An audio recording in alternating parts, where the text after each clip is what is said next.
ঢাকা জেলার কী হবে আগামী টাইগার? লাল সবুজের প্রতিনিধিত্ব করতে রেজিস্ট্রেশন করে যুক্ত হওয়া ট্যালেন্ট হান্ট প্রতিযোগিতায়। পিকেসিএসবিডি ক্রিকেট বাছাইয়ের ক্ষেত্রে সুন্দর ক্রিকেটার তৈরি করার ক্ষেত্রে ভালো ভূমিকা পালন করছে। পিকেসিএসবিডি এখান থেকে ক্রিকেট ট্যালেন্ট হান্টের মাধ্যমে তৃণমূল পর্যায় থেকে ক্ষুদে ক্রিকেটারদের বাছাই করে তারা জাতীয় পর্যায়ে খেলার সুযোগ করে দেয়।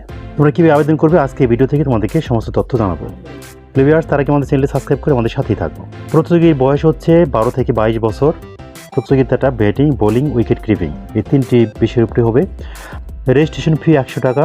পিকেসিএসবিডি ক্রিকেট ট্যালেন্ট হান্ট দ্বিতীয় পর্ব 2023-24 কার্যক্রমে সকল জেলার জন্য অনলাইনে আবেদন নেওয়া হচ্ছে। যে কোনো কম্পিউটার দোকানে গিয়ে অথবা মোবাইলে তোমার জেলার জন্য অনলাইনে রেজিস্ট্রেশন করতে হবে। আজই কনফার্ম করে তোমরা অংশগ্রহণ করতে পারো। অনলাইন রেজিস্ট্রেশন ফির ক্ষেত্রে কী করতে হবে? রেজিস্ট্রেশন করতে হবে অনলাইনে ওয়েবসাইট যে রয়েছে www.pkcs/bd